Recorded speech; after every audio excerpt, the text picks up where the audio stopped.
안녕하십니까. 장하다 순교자 주님의 용사여의 김지연입니다. 신앙생활을 시작하면서 우리는 정말 다양한 목표를 세웁니다.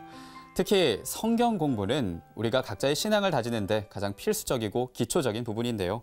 그렇기에 각 본당에서는 성경 통독과 성경 필사에 관련된 소모임이 많이 있고 실생활에 있어서 성경과 함께 살아가는 부분도 권유되고 있습니다. 이러한 맥락으로 오늘은 성경을 우리말로 번역하는 데 큰 공을 세운 순교자분들을 만날까 합니다. 한국천주교회 하느님의 종 124위 역사 전문가 위원으로 활동하고 계시는 한국순교 복자수녀회 유은희 채칠리아 수녀님, 박수로 모시겠습니다.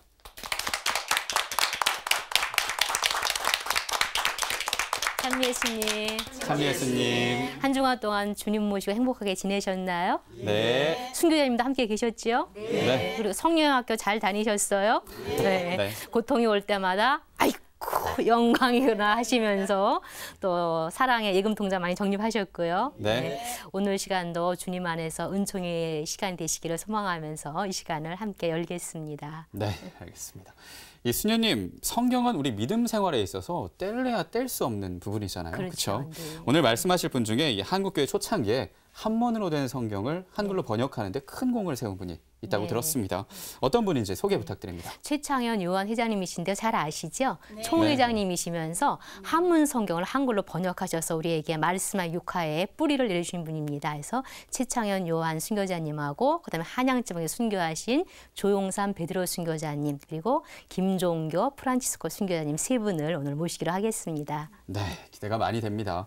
수녀님, 본격적인 강의에 앞서서 이 시복시성을 위한 기도 부탁드립니다. 네. 저희들의 이 시간을 통해서 이 프로그램을 통해서 은총의 시간이 되어지면서 하느님의 종 125위의 시복시성 우리가 기도하고 또 우리 여러분의 각자 지향 올리시면서 기도를 시작하겠습니다. 이 은총의 잔치에 또 많은 분들 초대하십시오. 네, 먼저 마음의 기도 올리시고요. 성부와 성자와 성령의 이름으로 아멘. 거룩하신 하느님 아버지, 저희 신앙의 선조인 순교자들과 증거자 최영업 토마스 사제에게 사랑과 성덕의 은혜를 베풀어 주심에 감사하나이다. 주님께서는 저희 순교자들에게 강한 믿음과 용독의 은혜를 베푸시어 순교로 주님을 증거하게 하시고 최영업 토마스 사제에게 복음 선포의 열정을 주시어 주님을 환영하게 하셨나이다. 자애로우신 주님, 간절히 청하오니 저희 신앙의 선조인 125위 하느님의 종들에게 시복시성의 영예를 허락하시어 후손인 저희들이 그들을 본받아 신앙을 굳건히 지키며 복음의 증인으로 살아갈 수 있도록 성령의 은총으로 도와주소서. 우리 주 그리스도를 통하여 비나이다. 아멘. 천주의 성모 마리아님, 저희를 위하여 빌어주소서. 한국의 모든 성인 성녀님, 저희를 위하여 빌어주소서. 성부와 성자와 성령의 이름으로 아멘. 그러면 먼저 오늘 이 세 분의 순교자님께서 어디에서 믿음살이를 풀어내셨고 또 신앙을 장렬히 증거하셨는지 믿음의 땅으로 순례 여행을 떠나시겠습니다. 그럼 영상 속으로 여러분을 모시겠습니다. 네.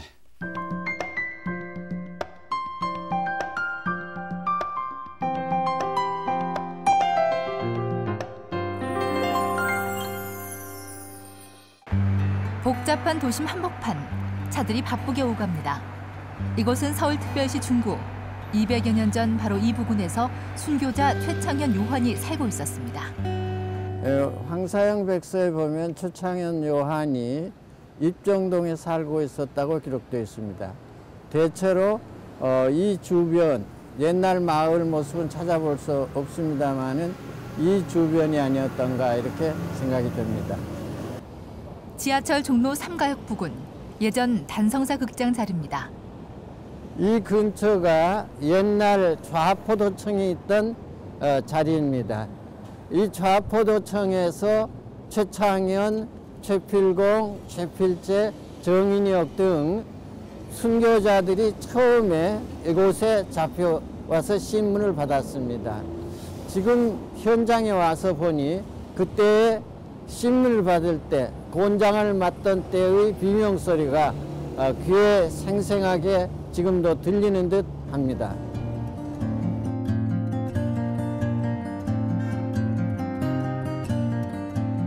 조선시대 중죄인을 신문하던 의금부. 현재는 이렇게 번화한 빌딩가에 묻혀 있지만 최창현, 요한 순교자를 비롯한 많은 이들이 천주교를 믿었다는 이유만으로 이곳에서 취조와 고문을 받았습니다. 지금 이곳은 적십자병원이 있습니다마는 옛날에는 경기 감형이 있던 곳입니다. 이곳에서 오영산 베드로는 옥사를 했습니다. 여주에서 신문을 받을 때 배교를 하라고 강요를 함에도 굽히지 않으니까 결국은 경기 감형까지 압송을 해와서 여기서 매를 맞고 옥사를 한 것입니다. 영상 잘 보셨어요? 네. 오늘 보신 그 순교터는 그 경기 감염이라든가 자포도청 이런 데는 잘 우리가 많이 순례 안 해본 곳이지요. 네, 오늘 이곳에서 어떤 분들이 이 믿음을 장렬하게 이렇게 증거를 하셨는지 함께 뵙기로 하겠습니다. 처음으로 뵐 분은 최창현 요한 회장님, 해볼까? 최창현 요한 회장님. 제가 너무도 잘 아는 분이지요. 네, 이분은 그 한양 출신이시면서 역관 집안이셨어요. 그리고 우리나라에 최초로 입국하신 분이 누구셨죠? 주문모 신부님을 지키기 위해서 역관 중국어 통역관이시면서 신부님으로 위장해서 돌아가신 분이 최인기 마티아 순교님이시잖아요. 그분의 친척분이십니다. 교회에서 일찍 입교를 하셨는데 이분에 대해서 황사영 어른께서는 백서에서 이렇게 표현을 하고 계십니다. 최창현 요한은 총회장이었는데 중인이셨다. 이분은 초기에 교회에 입교를 하셔가지고서는 20년간 신앙생활을 한결같이 하셨다. 20여 년의 긴 시간을 한결같이 하루같이 신앙생활을 하셨다.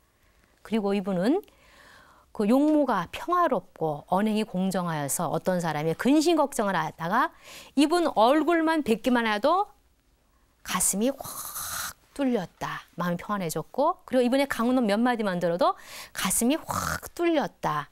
조선교들 중에서 이분만큼 덕망이 높은 분도 안 계셨고 모든 교들에게 존경과 사랑을 받는 분이 안 계셨다 할 정도로 극찬하신 분이 바로 최창현 요한 회장님이신데요.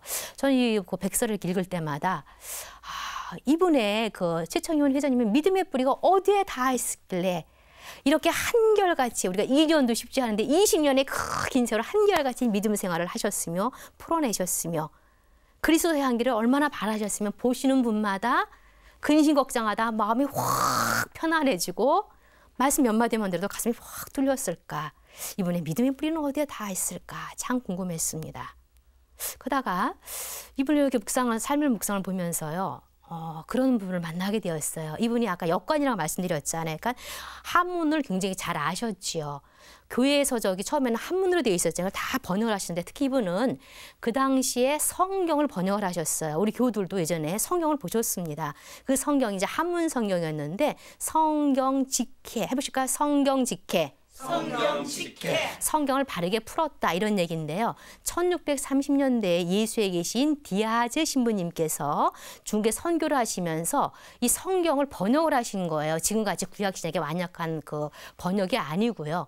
그 신약 중에서 주일과 축일 복음 만 번역을 하시고 한문으로 옮기시고 이 복음이 좀 어렵잖아요. 이걸 풀이 주계를 하시고 그다음에 교부들의 강론을 참 이렇게 해서 주일과 축일 복음 주의 참 이렇게 된 부분은 1630년경에 성경 직해라고 번역을 하셨어요. 이건 대단한 의미를 지니는 거예요.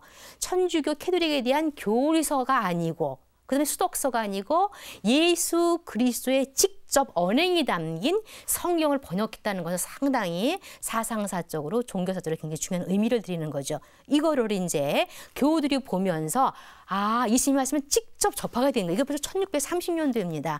이 책이 우리나라에 들어왔어요. 우리 선생님이 책을 본 것인 거죠. 그다음에 그 배경에서 쭉 읽으면서 많은 분들이 와 예수님의 언행은 이렇게 훌륭하시구나. 이렇게 깊은 진리를 전하셨구나. 이거를 가지고 예수님의 말씀을 가지고 성경을 가지고 묵상을 했으면 좋겠다. 피정을 했으면 좋겠다. 이런 그런 요청들을 하셔가지고 역시 예수의 신부님이신 마야 신부님께서 1740년경에 묵상서를 만드셨어요. 그게 뭐냐면 성경광익 해보실까요? 성경에는 넓은 이익이 있다라는 뜻이지요. 그런데 성경을 번역을 하셨는데 이걸 만들어내셨는데 이걸 어떻게 하셨냐면은 이 책을 보면은 놀랍게도 지금의 예수의 이나시오 비전이 그대로 소개가 되어 있어요. 그래서 그런 방법으로 1740년도에 그 예수 이나시오 방법으로 묵상을 하시면서 영주순을 하시면서 깊게 복음 말씀을 묵상을 하시고 삶을 풀어내신 거죠. 이 성경 강의 구조는 이렇게 되어 있습니다. 복음 말씀과 주일과 수길의 복음이죠. 복음 말씀과 이 부분에 대한 묵상과 그 묵상을 보면서 우리가 삶으로 어떻게 옮겨야 되겠다. 실천. 그리고 기도 이렇게 네 부분으로 구성이 되어 있었어요. 제가 한국교회사연구소의 그 교회 월간지 교회 역사 있죠. 여기에 4년간이 성경 강의가 제가 이제 번역을 했는데요. 보면서 제가 아주 감동을 했습니다. 예수님 말씀 이렇게 깊게 묵상을 했고 우리 삶과 이렇게 실제적으로 연결을 시켜줬구나. 그러니까 말씀이 육화되는데 뿌리가 되는 것이 바로 이 성경 직해라는 책과 성경 광익이라는 책이었어요. 이게 한문으로 되어 있으니까 최창현 회장님 같은 분이 이걸 잘 능숙하게 읽으셨죠. 읽으시면서 감동을 하시면서 이렇게 좋은 말씀을 나 혼자만 볼 것이 아니라 조선 교우들이 한 마음으로 한 믿음으로 볼 수 있도록 한글로 풀어내신 거예요. 단순하게 글자만 번역하신 것이 아니라 그 글자를 자꾸자꾸 번역을 하시면서 그 안에 깊게 녹아있는 예수 그리스도를 깊게 만나신 것이요. 그 예수님의 언행에 완전히 이분이 젖으셔가지고 말씀해 주셔서 완전히 이분이 말씀이 육화되시면서 말씀으로 변모되신 분이 바로 이 최창현 요한 회장님이십니다. 이분은 어떻게 하셨냐면 이 성경 직해라는 책과 아까 어떤 책이었죠? 이 두 개를 합쳐가지고서는 성경 직해 강의를 만드셨는데 주일적인 복음과 그 다음에 풀이 주예와 묵상과 실천과 기도 이 5분을 껴서 성경 직해 광익 이름이 좀 길어요. 성경 직해 광익 이렇게 필사를 하셔서 만드셨습니다. 이 책이 상당히 13권에 될 정도로 굉장히 방대한 책이지요. 이렇게 하시고 나니까 우리 교우들은 이거를 보면서 아주 감동해서 다 필사를 했습니다. 이 책이 만들어진 데가 한 1790년대가 좌우되는 부분이거든요. 그래서 이 책은 얼마 동안 이렇게 읽혔냐면은 1950년대 이르기까지 완전히 근대 부분 아닙니까? 우리 교우들에게 믿음살이 아주 근간이 된 책이 바로 성경 직해 광익이에요. 이름이 길어서 나중에 뮤텔 주임 때는 그 성경 직해라고 해서 활판본으로 내서 지금도 구교들 집안에는 이 책들이 다 있습니다. 그래서 우리 조선 교회의 말씀의 육화에 뿌리를 내준 분이 바로 어떤 분이셔요? 최창현 요한. 네, 이런 분이니까 말씀으로 완전히 변모되신 분이니까 그리스도 향기를 바라셨고 많은 분들에게 정말 존경을 받으시면서 빛을 전하신 어른이 바로 최창현 요한 회장님이시죠. 저는 한국교회가 이런 분을 총회장으로 모셨다는 것이 참 아름답습니다. 정말 내놓으라는 양반들을 다 지켜놓고 이분은 뭐 지위도 높은 것도 아니고 재산도 넉넉한 것도 아닌데 믿음 하나로서 우리 교우들에게 빛을 전하신 분이기 때문에 이런 분을 들어서 총회장을 모셨다는 것은 우리 한국교회 믿음살이가 얼마나 단단하고 얼마나 복음적이었는지 우리에게 시사해 주는 바가 상당히 크지요. 이 요한 회장님께서 이제 빛을 잘 풀어내시다가 1802년 신유박해가 일어났어요. 그는 제일 먼저 당연히 체포되죠. 이름이 얼마나 널리 알려졌겠어요. 그래서 심하게 고문을 하면서 이렇게 얘기를 했어요. 교우들 이름 몇 명만 되면은 풀어주겠다. 그러니 뭐 이분 머릿속에 교우들 이름이 얼마나 많이 있겠어요? 근데 다 이렇게 말씀하시는 거예요. 가만히 기도하시더니 나는 지목하여 말할 교우가 없습니다. 나는 지목하여 말할 교우가 없습니다. 그러니 죽는 도리밖에 없습니다. 돌아가시는 그 순간까지 교우들을 보호하시는 거죠. 살아서는 말씀으로서 교우들을 양육하셨고 돌아가신 당시에 생명 위협을 느끼시는 그 순간까지 교우들을 단단히 든든한 어깨가 되어주셔서 디딤돌이 되어주시면서 버팀목이 되어주신 분이 바로 최창현 요한 회장님이십니다. 그래서 말씀으로서 우리에게 육화의 뿌리를 내려주시고 또 말씀으로서 우리 교우들에게 많은 빛을 주신 최창현 요한님은 끝까지 우리 교우들을 보호해 주시면서 튼튼한 따뜻한 어깨가 되어주셔서 하늘나라에 가서 지금 우리의 든든한 한국교회의 영원한 총회장님이 되신 분이 바로 최창현 요한 회장님이신 거죠. 지금 삶을 묵상할 때마다 우리가 정말 변화될 부분은 오로지 어떤 외적인 지위라든가 이런 힘이 아니라 그리스도의 말씀을 통해서 내가 먼저 말씀에 완전히 육화되고 내 말씀이 그리스도의 말씀이 내 안에 완전히 녹아내려서 내가 그리스도화 되어서 그리스도 향기가 바래질 때 이웃에게 편안한 이웃이 될 수 있구나. 그럼 먼저 내가 말씀으로 육화되는 것이 필요하게 돼서 그 시편 말씀, 주님 당신의 말씀은 제 발의 등불. 희창윤 회장님이야말로 주님의 말씀을 그 일생의 등불로 삼으시면서 걸어가시면서 우리에게 지금 등불을 밝혀주시는 분이 최창현 회장님이라는 생각이 들어집니다. 지금 천상에서 이렇게 말씀하신 것 같지 않으세요? 평화방송 시청자 여러분, 말씀으로 사십시오. 이런 말씀 들리십니까? 그리고 또 뭐라고 그러세요? 이웃에게 편안한 이웃이 되어 주십시오. 이렇게 말씀하신 분이 최창현 요한 회장님이십니다. 다음 분 어떤 분을 뵙고 싶으냐면요. 그 조용삼 베드로 순교자님이세요. 그러니까 조용삼 베드로 순교자님. 이분은 이렇게 잘 널리 알려진 분은 잘 아니에요. 근데 이분은 이제 경기도 양그리에서 태어나셨는데 굉장히 가난하셨습니다. 그리고 일찍 또 어머니가 돌아가셔가지고 부친 스라에서 지내셨는데 또 굉장히 병약하셨어요. 그리고 또 외모도 이렇게 남의 눈에 띄지 않는 그런 분이셨나 봐요. 호감도 주지도 않고 병약하고 보잘것없고 그러니까 이런 분한테 누가 딸을 주겠어요. 그래서 결혼도 못 하신 분이에요. 그럼 남의 집 더부살을 하시면서 이제 부친과 함께 경기도 여주에 이미영이라는 분의 집에 더부살을 하시다가 그러니까 이분한테 뭐 인생에 희망이 없었지요. 늘 어둠 속에서 우울함 속에 사시던 분이었는데 경기도 여주에 머무르시면서 정약정 순교자님 잘 아시죠? 얼마나 믿음사리를 아름답게 풀어내신 분입니까? 우리에게 새로운 하늘을 열어주신 분 아니십니까? 이분을 뵙게 되신 거예요. 근데 정약정 순교자님께서 이 조용삼 어른을 만나시면서 다른 사람은 다 무시하고 멸시하고 조롱하는데 그분 안에 있는 질박한 보화를 발견하신 거예요. 그래서 이분한테 천주교 교리 여러 개 설명해 주시면서 이분을 빛의 세계로 인도하신 거죠. 이분이 깜짝 놀라신 거죠. 세상에 이렇게 아름다운 세계가 있구나. 나는 정말 비참한 인간이고 정말 보잘것없고 희망 없는 인간인 줄 알았는데 내가 감히 천주님의 모상을 담고 내 이 삶을 잘 풀어내면 아름다운 천상의 삶을 살 수 있다는 희망에 이분이 벅차게 되신 거죠. 희망을 잃게 되신 거예요. 천주신앙을 믿으시면서.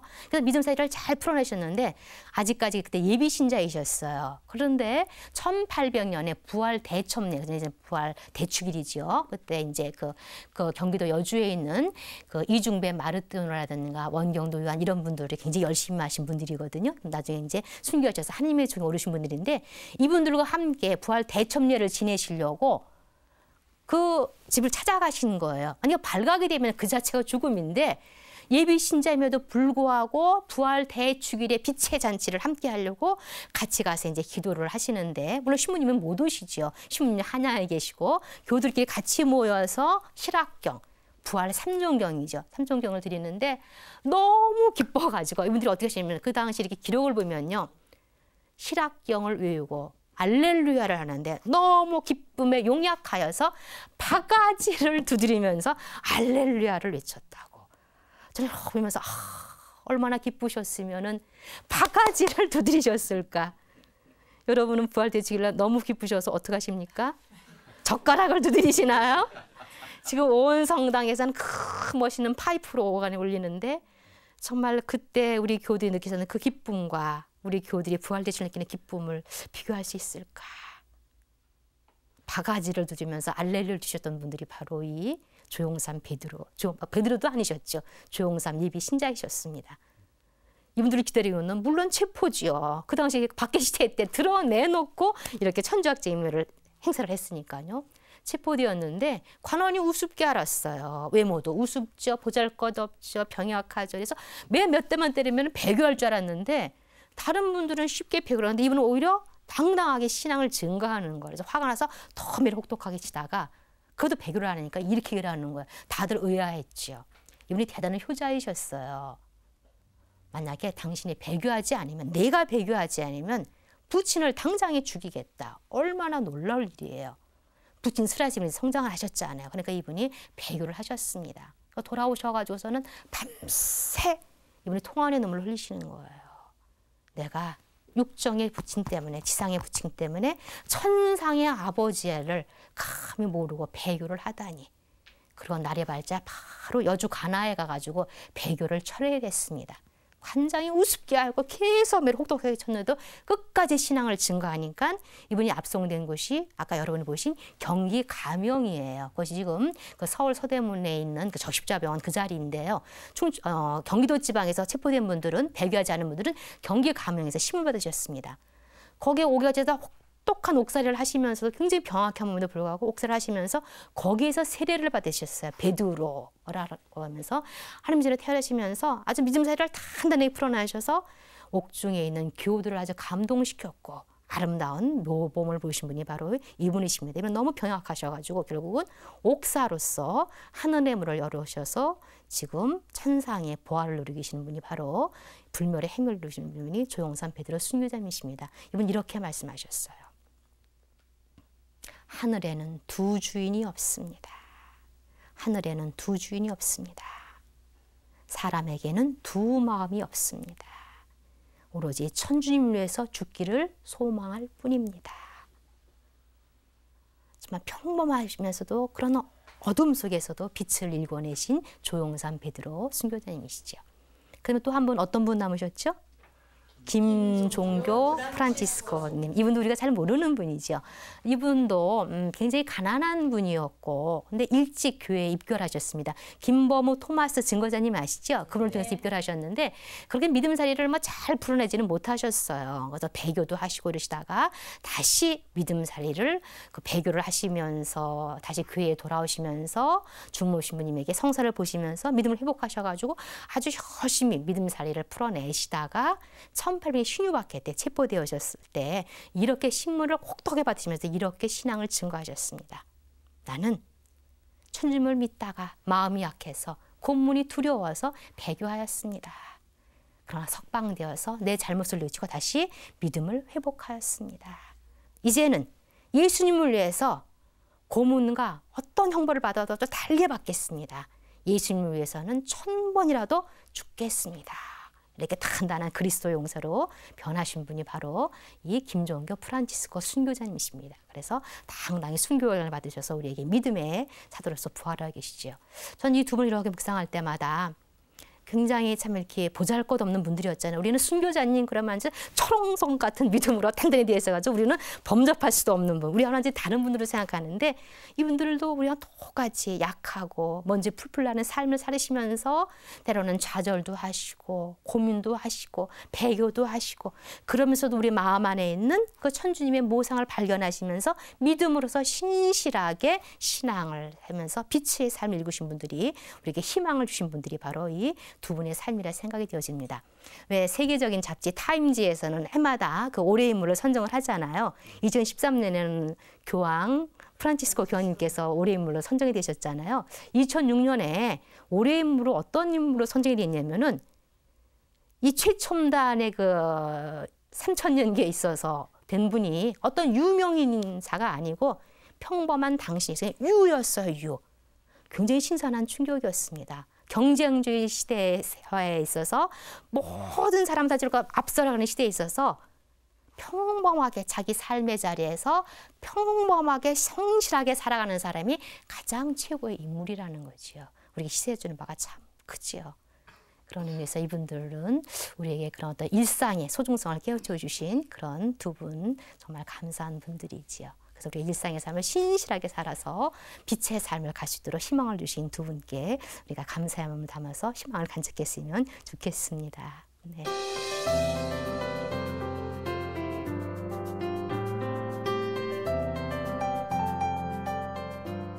시성 청원의 시성 안건에 대해 알아보겠습니다.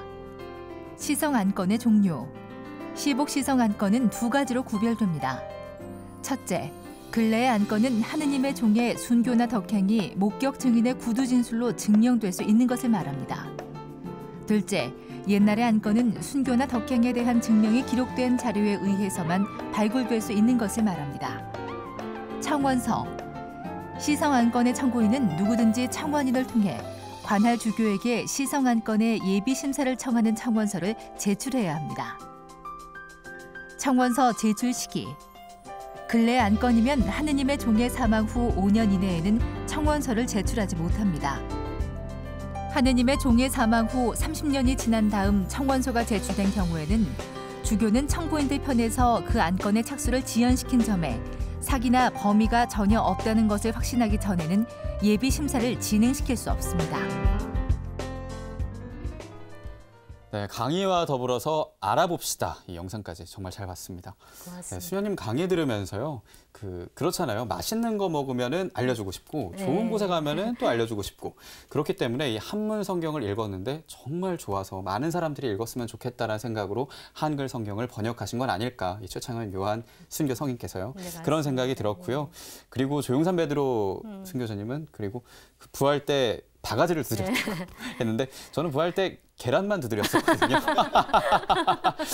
과연 다음 해, 올해 부활은 제가 어떤 마음으로 어떤 걸 두드려야 할지 생각해보는 그런 시간이었습니다. 많은 걸 느끼셨을 것 같아요. 어떤 분께서 느낀 점이나 질문 얘기해 주시겠어요? 네네.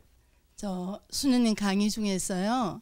최창현 요한 총회장님에 대해서 지금 많은 감명을 받았습니다. 그런데 최창현 회장님은 중인이면서도 한문을 잘 알면서도 이분이 우리 그때 그 신자들이 한문 모르는 분을 위해서 한문을 한글로 성경을 풀어냈습니다. 네. 또 그 조용삼 그분이 너무나 빈약하고 조롱받고 이런 분이지만은 그분 안에는 위대한 영혼이 있었다. 또 그리고 하나님 모상대로 생겨났다 해서 그분을 받아들인 분이 정약종 우리 순교장 명도회 회장 그분이고 주교유지를 지으신 분입니다. 그래서 그런 정말 우리 총회장 중인의 총회장과 양반의 명도회 회장 그 두 분을 오늘 마음에 담고 저는 정말 그렇게 살아가도록 우리 수녀님 스승님을 따라서 또 살아가도록 끊임없이 노래 가겠습니다. 아, 고맙습니다. 그 느낀 점을 얘기해 주시면서 우리 강의를 총괄 정리까지 해주셔서 정말 감사하고요. 이 질문 사항도 있을 것 같습니다. 어떤 분께서 질문해 주시겠어요? 뭐 느낀 점이나 질문 사항 있으시면. 예. 최창현 총회장님의 그 번역서인 성경 직회와 성경 강의 이거를 합본해서 한글로 번역하신 그 당시에 번역하신 그 의의가 어디에 더 있는지 더 알고 싶습니다. 네, 얘기해 주시죠. 성경 직회 광의 그 이제 한글로 번역된 거는 단순하게 이렇게 자귀의 번역이 아니잖아요.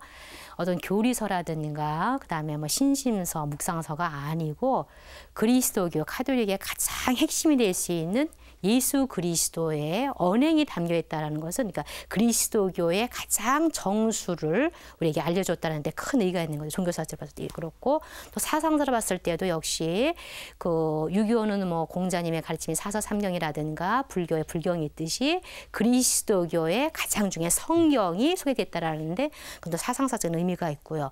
우리 선조들이 한글로 번역하셨다라는 것은요. 문화사로 봤을 때도 우리 그 출판 문화에 있어서 또 국어에 있어서도 굉장히 발전을 이루어준 것이 그 당시 한글은 이렇게 업무서 천시되어 있잖아요. 근데 실제적으로 한글의 발전을 이루게 하는 것이 바로 우리 신앙 선조들의 한글 번역이라는 것이요. 또 사회적으로 봤을 때 또 만민평등 사상 같은 것도 그런 것이 이런 그 번역에 다 의미가 되겠습니다. 굉장히 포괄적이지요.